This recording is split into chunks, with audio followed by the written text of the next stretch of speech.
When you don't have desperation, you make way better decisions and you have less FOMO, right? I think that the entrepreneurial FOMO is a real thing where you're like, well, I've got this great idea. If I don't pursue it, I'm missing out this opportunity. Like, no.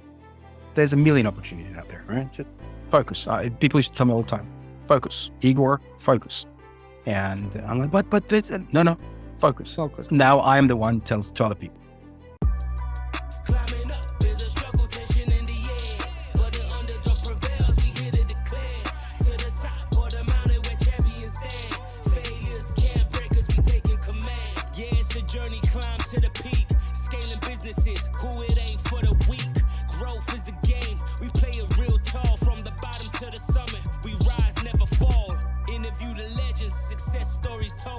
Risepreneurs, hearts made of gold, strategies unfold, in the struggle grace, hardship and challenges, yeah, we still embrace.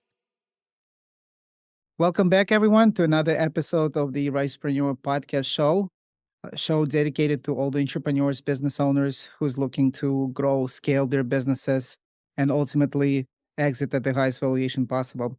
Today, we have a special guest. His name is Igor Vainshtein. He's a serial entrepreneur, crazy about startups. He calls himself Startup Addict. He's also a founder of GolfTrak. That's one of the current ventures. He also founded some other platforms which he exited, which we'll dive in and talk about on the show. Igor, say hi. Hi, thanks for having me. Thank you for joining us. I would love to dive in, but before we're going to dive into the actual venture and how you scaled and ultimately exited, I would love to hear a little more about your childhood, how you transitioned. I've heard you've been already a programmer, entrepreneur, even at high school. So can we start from there? What made you entrepreneurial? Was it something that you were born with and you remember that since your childhood, or something that you saw triggered it? What that looked like? It's a good question. It's funny. For me, it's kind of hard to answer in a short way, so I'm going to do it in a long way. So, I mean, like we talked about it before, you and I are immigrants from the former Soviet Union. And so I moved to Australia with my parents when I was almost 11 years old back in 91. Obviously grew up in the Republic of Moldova, spent a lot of my time in Ukraine. My mom's from Ukraine.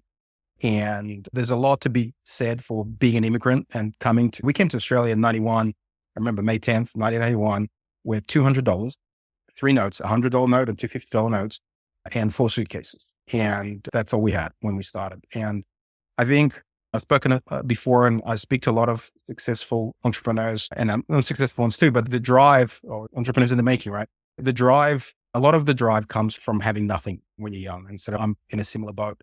But in terms of whether I was born with it, I think I was. And there's a story which you might enjoy.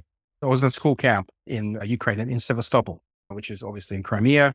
People know where that is now for obvious reasons. I was about 7 years old and we had a school camp, went to the beach. I hated the beach at the time. And I was always had this idea that I wanted to sell things. I don't know where it came from, but I got a backpack and I got some water and I would sell the water on the beach because you may remember this, right? That there are no vending machines. There's no water. You basically had to bring your own cup and find your own water and all that. And they had to sell kvass on corners of streets, right? But they had no cups. So you had to bring your own cup or your own bottle. And so I'd wash little glass bottles and whatever. And anyway, so that time I went and I sold all this water and I made money and I got told off by the teachers. But worse than that, I remember when we got back to Chisinau, my parents got called into the headquarters of the Communist Party, whatever they had back then. And they were literally said, and you'll understand the context more than most, they chastised my parents and they said, you are raising a bourgeoisie pig. All right. And yes. Yeah. And my parents were so proud. And they're like, we got to get the hell out of this place. And were you, and so, well, yeah, basically to let others know the context, what that means, basically you raising an entrepreneur, right? And somebody who's entrepreneur would express themselves with all kinds of freedoms, free thinker, yes, open-minded. And there it contradicts their agenda and that they wanted you to be suppressed, be within the box. Yeah. And I was never in the box. When they used to do marches at school with the pioneers and the communist marches and the brainwashing, I would always be grumpy in the corner and get into trouble all the time because I just wouldn't comply. And that's what I think I was born with. That sort of rebellious mark. Sounds like you were. You would refuse to be within the box and did it, No. and nobody influenced you, right? You just out of your own will decided No, but I will say that my parents always said to me from a very early age, as far as I can remember, they said, you can achieve anything you want in life as long as you're willing to put in the work for it. And now I have kids and I try to do the same message because I think that really influenced me. And even back in the USSR, I started playing a computer game called Sid Meier's Civilizations, which is the best game ever invented, I think. And I used to build empires in this game. And that was like, I was so taken by that. And I remember telling my friends, that's what I want to do when I grow up, because I want to build empires. And here we are. So, Yeah, in some way, entrepreneurs do exactly that. We're building our own empires left and right and influencing whoever's within that empire. totally agree. Awesome. And your parents, your father was a programmer also back Yeah, in he's actually still, he started programming back in the late 70s with punch cards. He's still a software engineer, still a programmer. He's 72, working full time still. And my mom had more of the entrepreneurial spirit, but she doesn't have the risk appetite I do. So I kind of inherited the best from both. But apparently my grandparents, which unfortunately I didn't know well because they passed away when I was very young. So both my mom's dad and my dad's dad were wheelers and dealers, as they were called back in former USSR. I think they had more of the non-compliance that I inherited a bit as well. Although my mom has it as well, but she had one business back in Australia, but she wasn't like an entrepreneur. She just had that sort of vibe and a great at networking and great at influencing, but never quite like a full entrepreneur. So that's where you get your braveness, extrovertness. Kind of. So I have to say something about that. This is not who I was growing up. People who know me from a young age, most people who know me when I was really young, in my teens, they don't recognize me now. I had massively thick glasses. I was a super geek. I had laser surgery when I was 23, but I was quite shy and I didn't have a lot of bravery. I kind of got over the fear of public speaking during my bar mitzvah. I had 800 people in the synagogue when that happened, and you're trying to sing in a different language and all this, and your voice is breaking. So I kind of got that's as bad as it gets as a kid, I think, for fear of public speaking. So I kind of got over that early. So I had no problem after that just being in front of a room. And I think that's helped me. Probably cover that later, but that helped me in my career. And But what yeah, age that was as a teen, you said? So yeah, when I was 13 back in Australia, Okay. so we had that sort of baptism by fire kind of speaking to 800 people. It was scary. It was very scary. Got over that fear. So, but I changed a lot, and I changed consciously. And I think this is what a lot of people, even though I was born with the entrepreneurial thing, I think I was, I made a conscious choice to almost change my personality. When I was about 18, 19, I was not in a good place mentally. In my late teens, we were still very broke, living in a pretty bad part of Sydney. And I was going through extreme depression and a lot of hardship at school and things like that. And I had a friend from Odessa, actually, a lad, who just seemed to have this awesome life. And he was just so full of energy and enthusiasm. And I said at one point, I said, that's the life I want. That's who I want to be like. And so I went on this journey of actually changing my personality to what I wanted it to be. And I think we all have the power to do that. So if you truly want that entrepreneurial spark, I think whether you're born with it or not, I think you can definitely, you can change that about yourself. Totally agree. The impossible is possible. That's what I keep telling myself. When the first time heard that statement, I was like, wow, this is so amazing. And Yeah. this is a great lesson. And it doesn't matter what age we are. It's never too late. We're just more sophisticated than when we were as kids, right? So pick a role Yeah. model. This is who I want to be when I grow up, right? So adapt, and one step at a time towards that. The next thing you know, you're there, and you don't even realize how you're there. People later on will tell you, oh, you changed. Yeah. And the thing that you don't know is, there's that phrase, if it's a certain movie, I think it's everything will be okay in the end. And if it's not okay, it's not the end. And it's kind of true, because I've had moments in my entrepreneurial career when I've been as rock bottom and then below. And you think this is it. This is the end. I don't know how I'm going to get out of this. And then you do. And then you look back 10 years later and you go, you know what? That was the best thing that could have happened. But it's very hard to have that attitude as you are going through that swamp of just terrible experiences. So for anyone going through that, I would say you just don't know. You don't have enough information to make a kind of decision whether what you're going through right now is the worst thing in your life or the best thing that could have happened. I would say it's the best, because you got to twist it. You got to turn it around. Be in denial. always positive no matter what. Sometimes it works against you, but if you make a habit out of it, you'll snap out of it and just go at it again, and eventually you will prevail.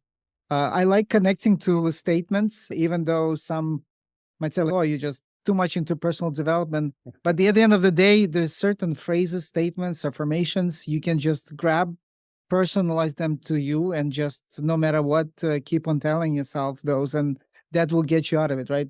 For example, when you said about being down and surviving it, I tell my kids, because I heard it somewhere else, right? Guess what? You survived the worst day of your life, right? Today is the worst day of my life. You'll get through it. There'll be something else to look forward to, right? So That's so so yeah. true. So how did you get to programming, right? As a father, knowing technology, knowing what I know, you know what you have your kids. Did you influence, did your father influence you to take that path, or this is something just on your own you just found interest in? I had always had an interest in technology from, again, early age. And I think as boys, I see with my son, they like take things apart, figure out how they work. So I had that. And when personal computers first came out, when my dad worked in Moldova, they had one of the first computers in the entire sort of state at the place he worked at. And it was old DOS 1.0, 2.0, whatever, very old interface, right? But they had like a couple of games on it. And so I would come into his work after school and and I spoke no English. There was an English keyboard, no QWERTY keyboard. And so I'd work out how to play these games. And that got me going. And then I started, then BASIC came out, or it was already out. I kind of figured out how to do BASIC, and I did a few things anyway. I kind of dabbled in it. But then really when I was 15, I did work experience at CSIRO, which is the Australian version of NASA, just in like this radio telescope in the middle of the country. It was like kangaroos everywhere and just these massive radio telescopes. It would be quite fun. It's like a scene from a movie. And the internet came out. And so they had these computers with Mozilla, the very first, I think it's Mozilla, or Netscape, the very first ones. And I'm like, what's this thing called the internet? And that kind of what got me going, because that was back in 95. So think about, that seems like a lifetime ago. Yeah. And then I really got into programming and building websites for fun. And then my first job, which you alluded to earlier, is one of my first jobs was I was building websites for companies. I built a website for where my dad still works now, which happens to be one of the biggest health companies it's the biggest in Australia. I think one of the massive one globally, multinational. And I built the very first website back in 96, like $100. Crazy. So yeah, and I had a rotating logo, like a GIF file, a rotating GIF. And wow. that blew the chairman's mind. So that was funny. But that got me started. So a lot of it was self-taught. My dad helped me, but my dad's old school programmer. So he's got a lot of the kind of the languages I went into and what I wanted to do was completely new. So we were on very different paths, but it came pretty natural to me, probably. And the apple didn't fall far from the tree. Yep. So what made you shift to consulting world, going from place to place versus working in? Well, it started even earlier. So when it's hard to tell when I started my first business, but I worked at McDonald's for 3 months at Bondi Beach. That was like my taste of working corporate life. And so after that, I went back to doing computer stuff, and I was like running networks, and that was good. And then when I finished school, I went to college. I was very young. I was 17 and a half when I finished school and started college, Melbourne Uni in Melbourne. And this whole website thing was happening. So I started doing some programming websites, and I started somehow I would just tell people what I'm doing, and they would say, oh, can you build me a website? Like I'd go to a chiropractor because my back was out. And he's like, oh, I don't know about this website thing. Can you build me a website? So I said, sure, pay me $100 and I'll build a website, whatever. And so I started doing that. And I actually ended up through college. So from 17 and a half to 20 when I finished, and I did a Bachelor of Information Systems. So I was in technology, right? But I didn't show up to college. Like I wasn't there. I'd show up to the exams, but I barely passed. I was working full time. And then I got a job as a software developer for wishlist.com.au, which was like a very early Amazon kind of website back in 97, 98. One of the first .coms in Australia. And I joined when I was employee number 6. And a year later, I left, and there was 120 people.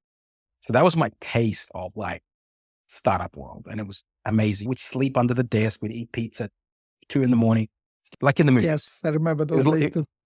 But they were fun when you're 18. I wouldn't be able to do them now, but it was really fun. And then I promised my parents, I nearly dropped out of college because I had a really good job offer, $70,000 a year Australian. So back in 97 for a 18-year-old, that was huge money. And I turned it down to finish my degree because I promised my parents. And so after that, the 2000 crash happened. And it was a lot harder to get, the startup world was kind of almost dead.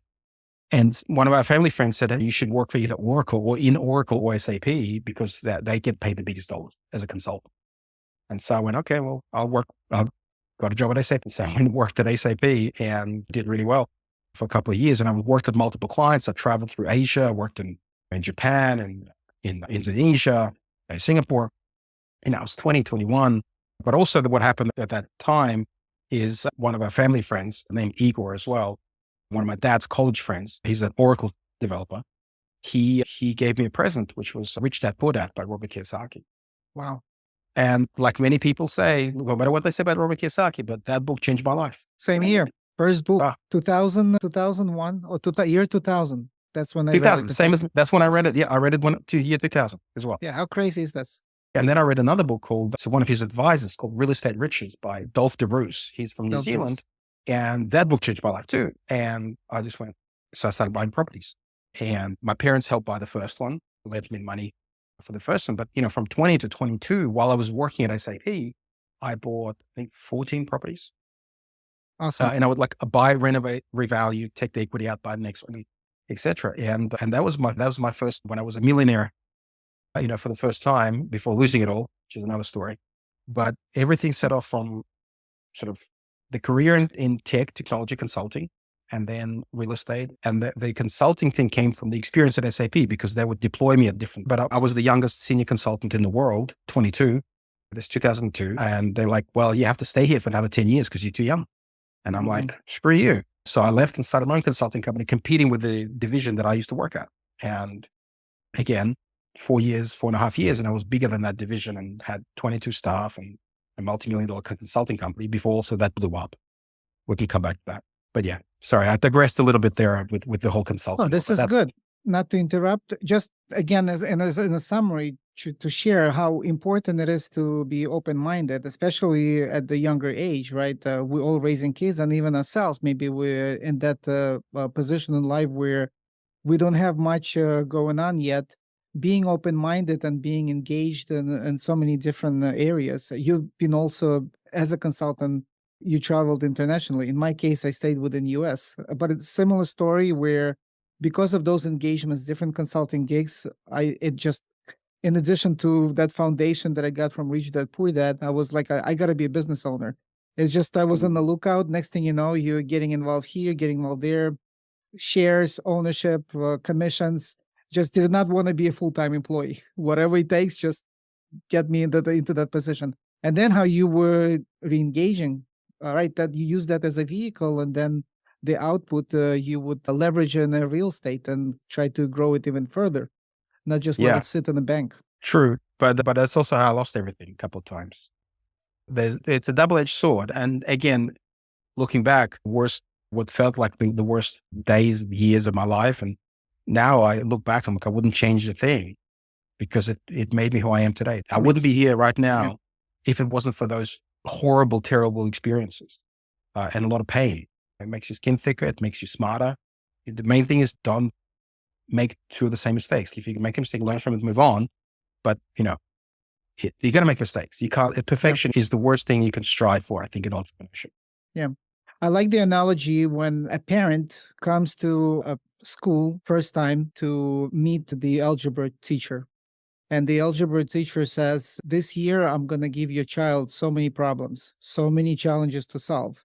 He's going to be overloaded. No parent in the right mind would say, oh, what are you doing? Why would you do that? Take it easy on my child. Don't give him any problems. Let the life be so easy, right? Nobody complains. But life is set up in a similar way, right? In order for us to grow, life throws you challenges. Some call it life, some call it God, the universe, whatever you want to call it. But that's the only way to grow. You got to solve it. Faster you fall, faster you get up. Like you said, get your skin thicker. You get up faster next time and better. And you, just like in games, go from level to level. You being trusted with bigger things by the universe. It's funny, the game analogy. I've talked about it like that. I talked to my son who's 9. He's very interested in entrepreneurship. I think he's like a mini me. So I think he'll be an entrepreneur. I think my daughter as well, but she's 5. We've still got a few years before I can fully see where she's going. But I talk about if you can't deal with problems at this level, right? How are you going to run a business at this level? I love Elon Musk, one of the greatest humans ever born, I think. And I think about the problems he's addressing, he's solving. Do you think if he couldn't deal with a creditor that you owe like $10,000 to, if that stresses you to a point of a nervous breakdown, how are you going to run $1 billion company or $1 million company? Right. So to me, it's like every time you get through that, you are, as you said, leveling up. There is no limit. He's got problems he's dealing with every day that would break our minds. Right. But every entrepreneur and everyone I've spoken to, as you get through bigger problems, guess what happens? You get bigger problems and bigger problems. It never stops. So the key is to learn how to trust yourself to solve those problems. Yeah, you get to the point eventually that you don't care what you're going to throw, what's going to be thrown your way. It's just a matter of time while you figure out, because there were bigger problems that somebody solved and you for sure can do the same. It's just a matter of time. Yeah. Awesome. So, all right. So we now at the point where let's dive into, you discovered something and it's a startup. How did you manage your first days? And at which point you decided to bring somebody to assist you? What that looked like? So I've done many startups. So, I'll just put it out there. Right? I probably had 20 startups, right? 18 or 17 of them failed miserably, right? So let's be clear about that. It's not all roses and champagne. I was referring to 24/7. Okay. Yeah, that one. Yeah, for sure. No Every problem. entrepreneur can relate. Can get, you gotta be extremely lucky, like winning a lottery to get somewhere from the first time. Exactly. So 24/7 Golf was an interesting one. And all of my so the business that I've built that have grown, have a similar story. It happened almost by accident. If you think about it, right? In reality, when you dig deeper, it's not, but 24/7 Golf happened also kind of by accident. So I was working in tech. I was consulting at Australia Post at the time. And I wasn't into golf. And then one of my very good friends, Damon, he was a good golfer and he was getting lessons at this place called GolfTrak Australia, which is completely unrelated to GolfTrak USA. And I'll get to that little story in a second.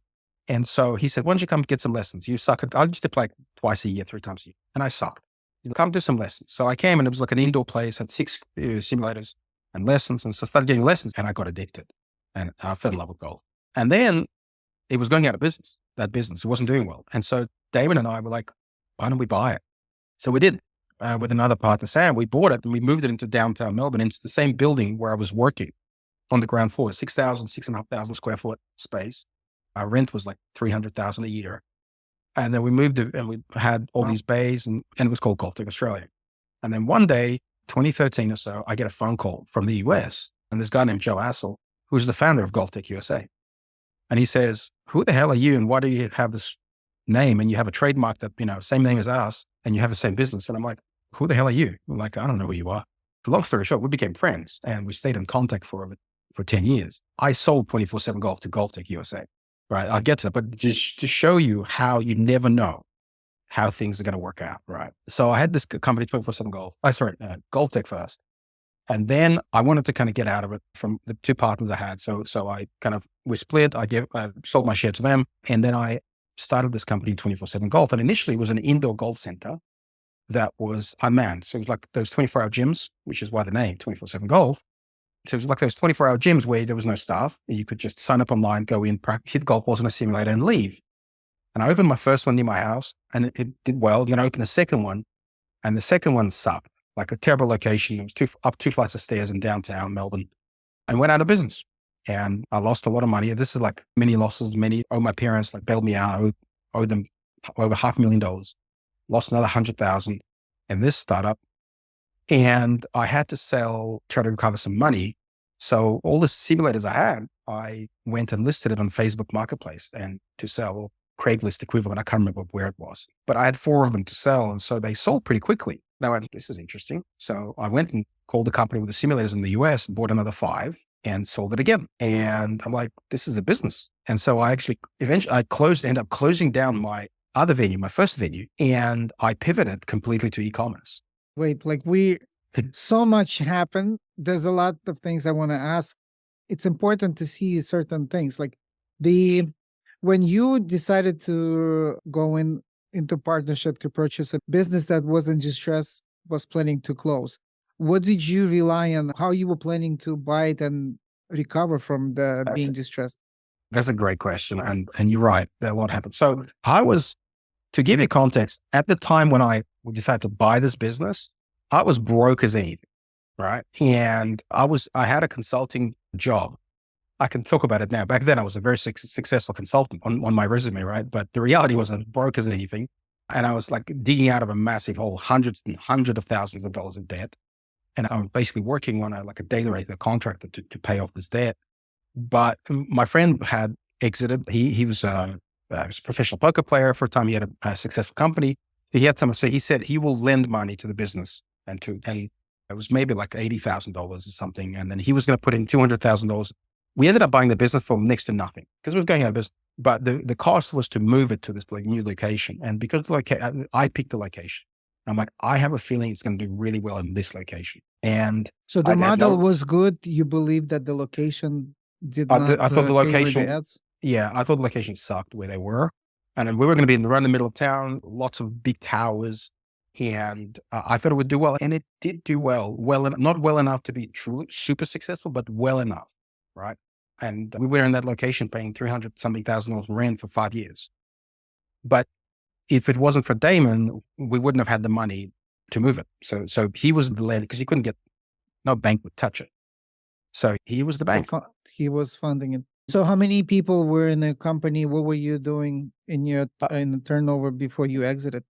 So there was, Damon was going to be like silent. I was going to be silent investor initially.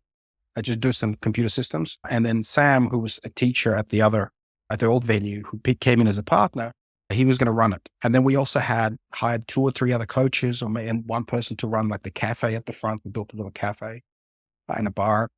It was kind of like very early Topgolf, but indoors, right? So similar experience. But shortly kind of getting into the business, it needed a lot of work.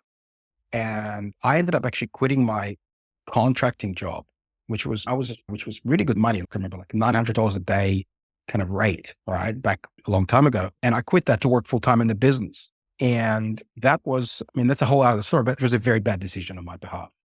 But the business needed more of the owners in there. And this is one thing that I've learned from that experience is imagine if you've never bought a business that's managed, starting a business from scratch and having it run managed is like a fantasy. Yeah. It just doesn't happen. You've got to be in it, right? 'Cause as the owner, no one is going to care about it the way you will care about it. When I got out of the business, we were probably doing 1.2 million, 1.4 million in revenue. We had about 6 or 7 staff. So it was a small business, but it wasn't scalable for me. That was the main thing. So we couldn't quite get to a second location, a third location, etc. So that's why I went down I had the idea to do this 24-hour gym model, which was booming. And I was thinking like that is a scalable model because you just pop it there. I had staff in the Philippines sort of looking for the camera and doing all of that. So it was a lot more scalable, but it had its own problems too. But going back to GolfTrak Australia, it's still around today. It's in Collins Street in Australia and it's doing well. It's doing great. Damon and Sam are still involved and it's turned into a really good, it's been around now for 13 years. As most businesses fail in the first 2, yeah. And then 80% of the ones who I failed by year 5, this has been around for 13 years now, which is amazing. So scaling was the reason you exited. You didn't want to. And also to share with everybody, consultants, we do make good money, but then at the end of the day, when the gig is over, you got to start over again. And especially when you're fully involved in one company and you don't have the deal flow, the workflow ready, good to go, you just got to go back to the beginning. And you have good times and then it's up and down. So this is the problem with selling time. Your time it's not scalable. You're either earning money through selling time or you're selling and not earning any money. Right? Yeah. So it's like a feast to famine, always feast to famine. It's a tough way to grow and it's not that scalable. And that's why I wanted to find something that was more scalable. So now going back to the 24/7. So when you saw that it's not working out, you decided to pivot. That's another thing. A lot of us just stiff-necked, do not want to admit the defeat. We just keep on going and take everything on the ground. You actually saw the need to adjust, especially when you tested out, you saw the opportunity and you just were totally comfortable to just go and migrate to the new side. Totally comfortable is an overstatement. I am one of those people that is too persistent. Like I'm like, no, I'm not giving up. I'm going to get this through. I'm not going to admit defeat, which is silly. But what I did do, and kind of what I feel like I've always had a good skill at, a superpower, is hearing the customer, hearing what the customer wants.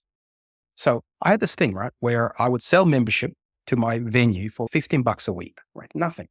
It's so cheap. But people would always they wouldn't learn how to use the system. They would call support all the time. It was such a pain. And that really caused me like growth problem. I couldn't scale because all these customers had problems every single day. When I sold for say $5,000 this kit and people put it in the house, they wouldn't call me. I would never hear from them again because they invested the money. They learned how to use the damn thing. And so I'm sitting there going, hold on a second. I could just sell this and make the money and never hear from them again. Or I can charge them $15 a week and they call me 4 times a week. So I went, this is a no-brainer. No-brainer, right? yeah. Exactly. So I'm like, oh, screw this. I'm going to go this way. And then again, similar thing, sort of back to 24/7 and the scale. People wanted enclosures and mats and products. And Australia, because it's so far away and it's so expensive to ship, didn't have those products. You could only get it from the US. And it was expensive to ship, especially one at a time. So I thought, why don't I start making these in China? Like everyone else makes things in China. And then I started manufacturing, and then I started bringing shipping containers in, and the business started to, because I could hit a price point that was very palatable to the consumer. The consumer spoke with their wallets, and the business grew. And then obviously I grew it. I patented my enclosure and I manufactured, and I expanded to the US and to Europe. And then we moved to the US 2.5 years ago and eventually sold the company. Wait, you sold it after you moved to US or prior? No, after I moved. So it's funny, actually. Talk about the land of opportunity and the land of dreams coming true. I was in the US for exactly 1 year when I sold the company, which was a dream come true. And through the same contact that you made, that you That I mentioned made earlier? 10 years prior. So seed was planted, it was waiting for you to sprout, and It was waiting for the right fruits opportunity. of the labor, you had to move to US, and boom, that's when the closure happened. And you stayed as a vice president and still So I'm running still it. there. Yep. I'm still there now. I run international division and do some consulting there. Like I help with the growth of the business. It's businesses are sold. I don't know if your listeners know this. Some don't probably. There's several types of sales. So you could have where you sell, get a check and you walk away, which happens very rarely, right? That's the romantic type of a sale.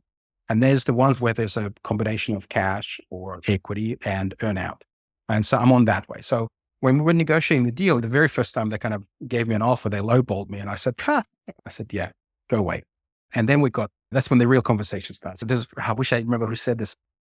A sale begins when your prospect says no for the first time, right? Mm-hmm. That's when you actually start selling. Anything before, if someone just straight away agrees, that's just taking an order. That's not sales. Order taker. Yeah. Right. Exactly. So I went back, we started negotiating. And in the end, what it came down to, because I was still quite small as a business, they didn't want to take the risk. What if it doesn't work out? What if the customers don't like it, et cetera?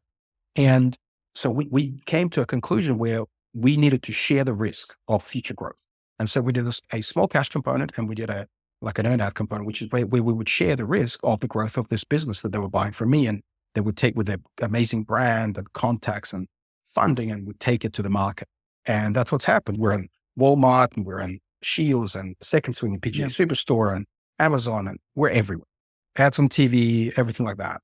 Based on what I know today, I think this is the ideal way to exit, where you're not just taking cash and you gone, and then you pay tax, you pay all kinds of things, and then you got to start all over again. You get some in cash, get some in ownership, and get in earnouts, whatever it is. You said basically it's still going, you're still benefiting, and leverage the cash flow to start something else if you choose to. Well, you're backing yourself. And this is ultimately our deal came to fruition when we were talking, and I said to them, I said, look, I am willing to bet my livelihood, which is what I've done anyway, on the fact that this is going to succeed, especially with your backing and your brand and all of that. And I was happy to back it. So that's why I was happy to take risk on the deal long term in a multi-year deal to go, I think this is going to grow tremendously. Yeah. So it was low risk for them and it was but I'm an entrepreneur. I'm already risking, right? I'm already risking my house and everything, right? Already. So for me, it was not that big risk.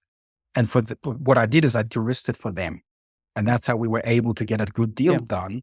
That was great for them and for me. Because they see you staying on board, and it's not just get in, get out. And I think that they happens also especially now. Yeah. I think it happens almost, I think it almost never happens.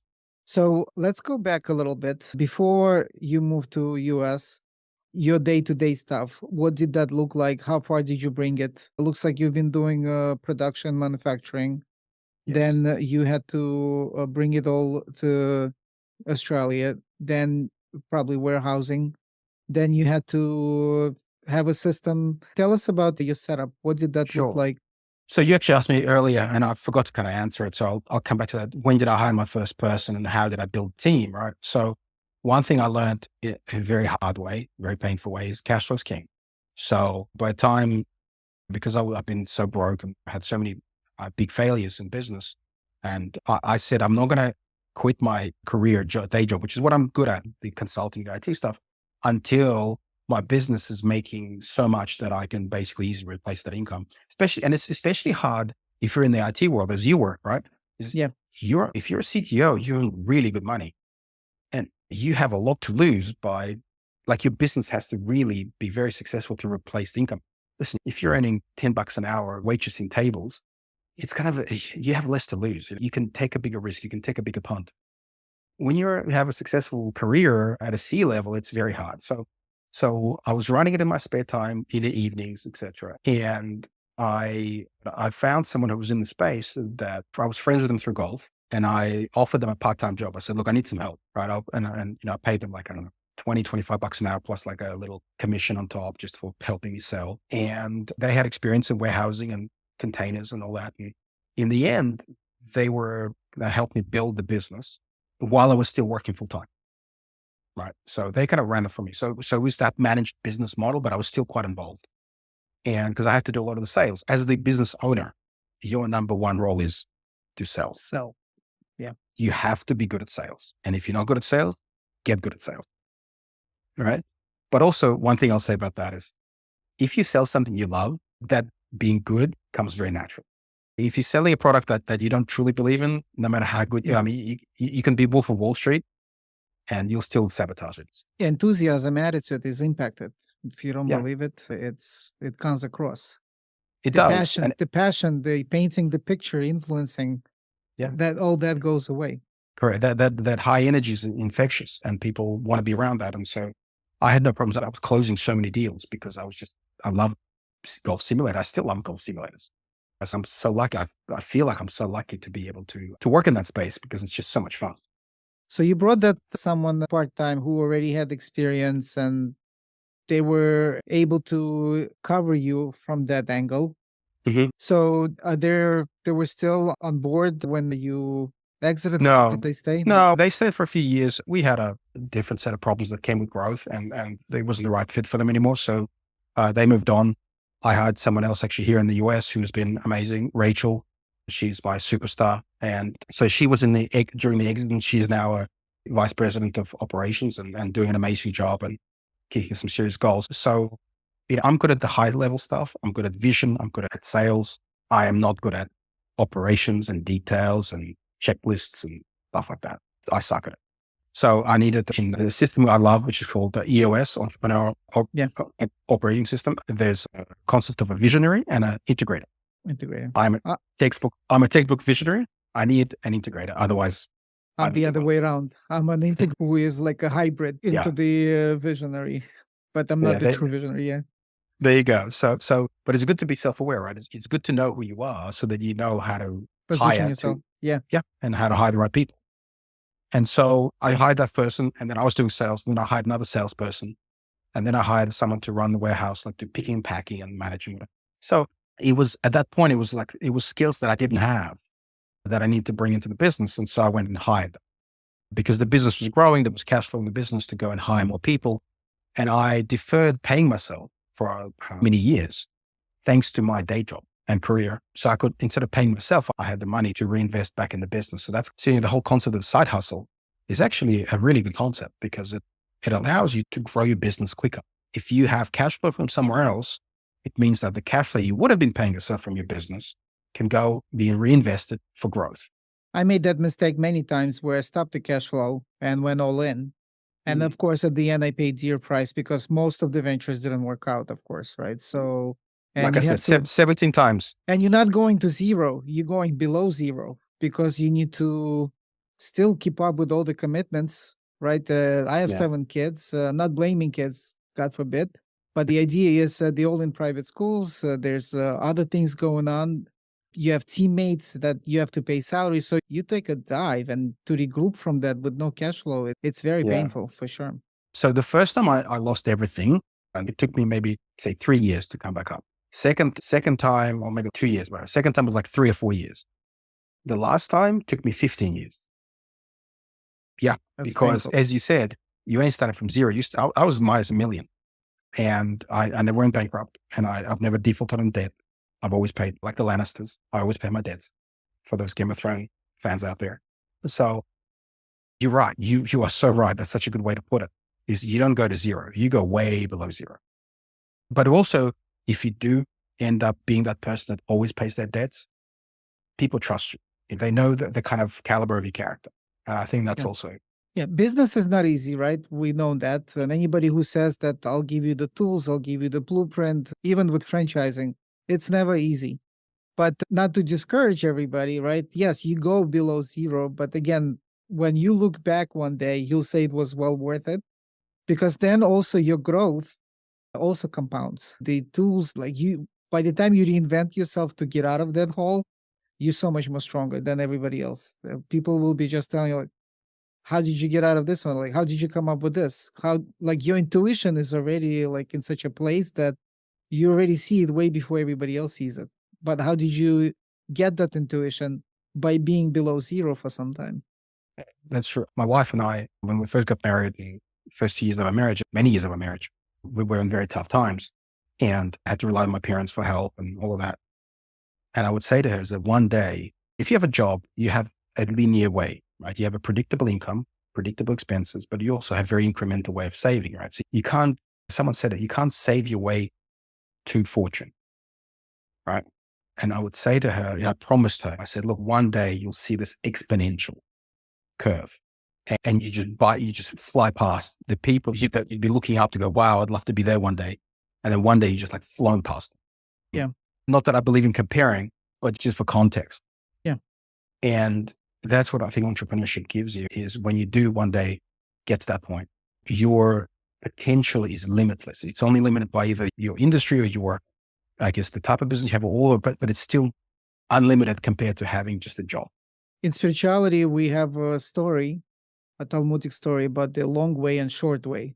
So entrepreneurship, basically, it's a long way, but that's the shortest way.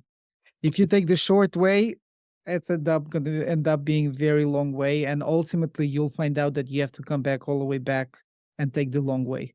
There's no shortcuts. There's no elevator. You got to go take steps. Yeah. Right. So it's, yeah, interesting.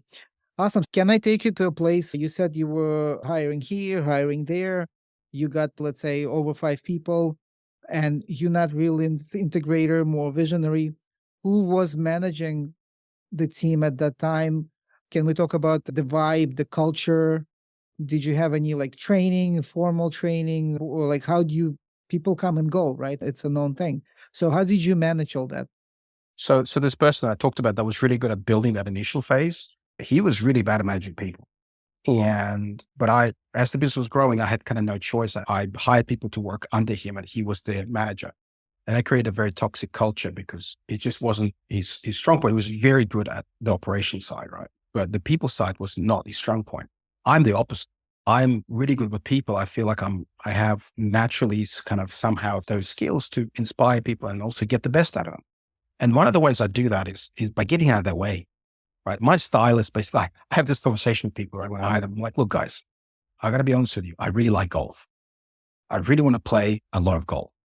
So your job is to make sure that I play as much golf as possible, right? So I'm like, I will get out of your way. I'm hiring you because I trust you to do the job.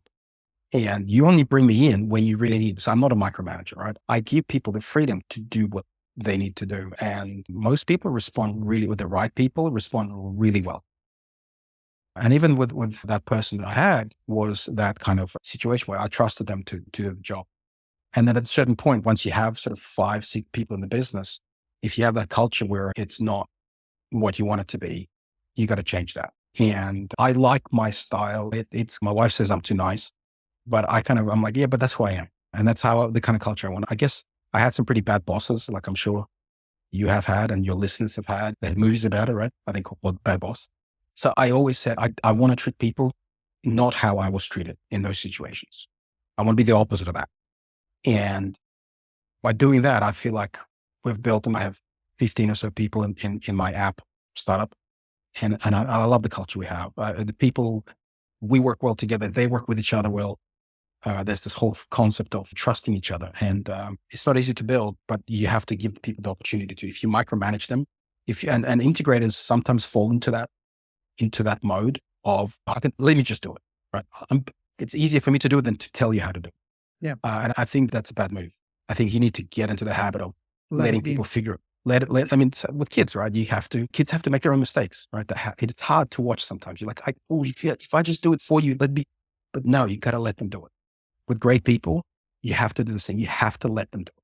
So what was your measuring stick to identify great people? Who stays, who goes? Even though you would let them fall, there still has to be some kind of a red line, right? If somebody constantly falling and not learning from it, you got to have that hard conversation and let them be. Look, yeah, I'd love to have really good systems for it. I didn't, and I still don't. But what I did have is the conversations. And I think if you talk to most people that have left the company, when I spoke to them about leaving the company, I think they would say that is one of the best job departings. I don't want to call it firing because it wasn't like that we had, because I was just honest with them. I said, and I'll give you I'll tell you one example that happened recently. So when I talked to them, I would say, listen, do you think it's working out? And they're like, well, if we're having this conversation, it's probably not. I said, I agree. It's just not. Let's be honest about it. So help you find a new job. I'm not going to just let you walk out. So let's work on it together, because I know I know you can do better, but obviously this is just not the place for you, or this role is not for you. So I had a guy, he used to work for me in Australia. His name is Eric. He works for me in Australia, GolfTrak. He's a golf coach. And then he was working in the US, and then I hired him to do sales in 24/7. And I was really hopeful. And he left a stable job where he was for like 8 years to come join me. And he had a newborn, and it just wasn't working for 4 months. It was really bad. It just wasn't working. And I ended up so I said, listen, I really want to help you. So, but this is not you. This is just not working for you, and not working for me. I wish it was. I really hoped it did. It's just not. I said, I think you're better off being a coach. I think that's actually your calling. And a year and a half later, I ran into him at a conference in January, and he was flown out to this conference and invited to speak on stage, because he was the number one booked coach on the PGA, whatever website. He was like at the peak of his career. He was amazing. And I'm like, man, I am so happy, because if we had both tried to persevere with something that wasn't working, he may not be in this position. That's why, you don't know. You don't know if it's going to be the best day or the worst day, right? So you do not wait until things get to the point where both parties kind of lose respect for each other. You catch it at much earlier time and find a way to part way. I try. It's hard to have those conversations sometimes, but I think if you come from a place of respect and true belief that there's something better for the other person, I think it's easier to have that conversation. And it's never easy. I'll never say that it's easy, but I don't shy away from it. So how was your employee turnover? I'm just curious, with such approach where it's not so formal, right? So what did flow look like? You giving them a try? There's a trial period. How do you measure their performance? It can be just, okay, this is good. This is good enough. There had to be something that you would leverage as your reference point. Like, how do you know if they were good or not good enough? Honestly, it was very loose. I'm not going to make it up. He was loose, but it was like, I needed this done, right? I needed this built, this done. And if it's not done, then I try to coach. I try to do this. I get other people to help. If it's still not done, hey, obviously it's not working. Well, it's not working. Let's try it. So with one of them, we tried a different role. Didn't work either for a month. And I said, look, it kind of It's not working. Do you want to maybe look for something else? And again, he joined a golf club and it's done really well since. Yeah, and we're still friends. Interesting, we're still friends. Yeah. There's no animosity and that's good. That's So I've had, so to answer, look, out of say 10 people, I've probably had two or three that, say three that are part of not ways work out. Yeah. over like a 3-4 year period. That's pretty good. Awesome. Anything that comes to your mind that you would want to share? I don't know, the biggest failure, the biggest learning that you ever had There's that's so many. always on your mind? I know there's so many, but there has to be one that this is it. Was the one that where you lost all your real estate? Was the other They all bigger? No, they were bigger. There was, I think there was, you know, I mean, that one was big. My consulting firm, you know, I lost that literally overnight. You know, they were all very hard and they were all hard in different ways. I think I would say that the biggest change in my life that happened, and this may be a little bit different to maybe what you expect, when I got married and when I had kids, that completely changed my risk appetite. I think it made me a better entrepreneur because I stopped being a cowboy because I had responsibility and I wanted to be the type of husband, type of father that created a good future for my family. And so I started looking at business differently and I started looking at it more incrementally. I had this idea that I was going to hit a home run. I was going to start this business and then 3 years from now, I'm going to sell for $100 million, something like that. This is never going to be the case. And someone said it to me once, you focus too much on the big exit. So you got to make your first $1,000. They make $10,000. They make $20,000. They make $100,000.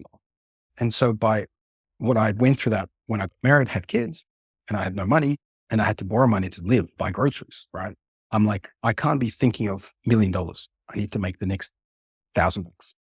And I think I wish I did that earlier in my life. I think that made me a much better entrepreneur.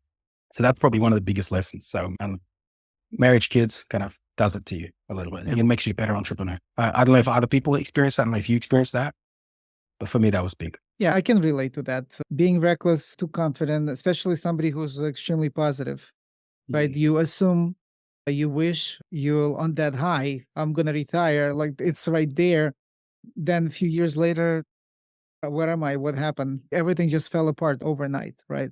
We even had like big guys, big investors appointing their own CEO team, like 40 developers developing something that nobody has. We're going to bring it to market. Oh, already counting billions overnight, 3-4 months, zero, nothing. Right. And that's 3 years later. And then you ask yourself, what am I doing? 3 years, said no to everything, lack of sleep, sacrificed family, sacrificed everything, only to find out that I have to start from zero again. That's painful. Like I can relate to that. And you become more careful, more paranoid, more like you're listening to your voice more because deep down you always say your intuition tells you like this is wrong. I'm not gonna just on one hand it's good, on the other hand you also like kind of ask yourself, is that am I taking away from myself the opportunity for growth because I'm being too paranoid? I'm not jumping.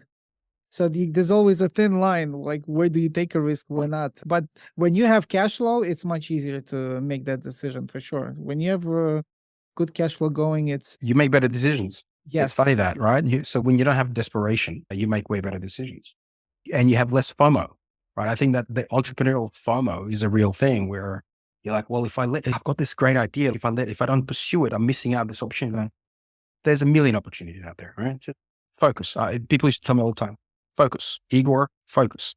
And I'm like, but no, focus. Focus. Now I am the one tells to other people, focus. Yeah. Get it to the place. Got it. Igor, I'm sure we're going to speak again in the future. I look forward to seeing what the future brings to you. What are your plans? How can our audience can reach out to you if they have any questions, if they want to run something by you?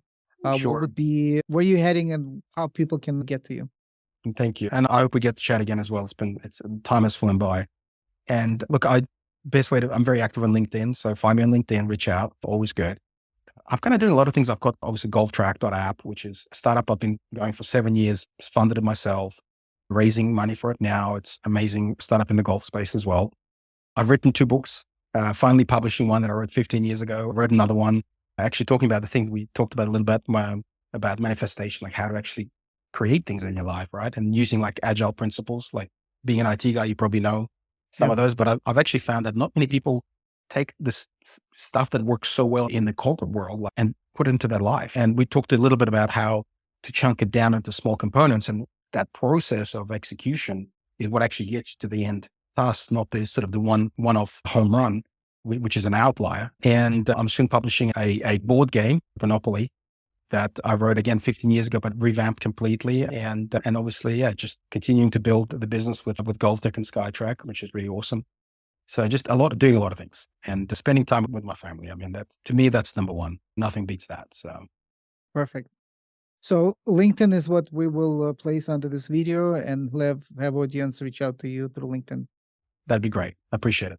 Awesome. Thank you, Igor, for your time. Thanks for having me. Thank you.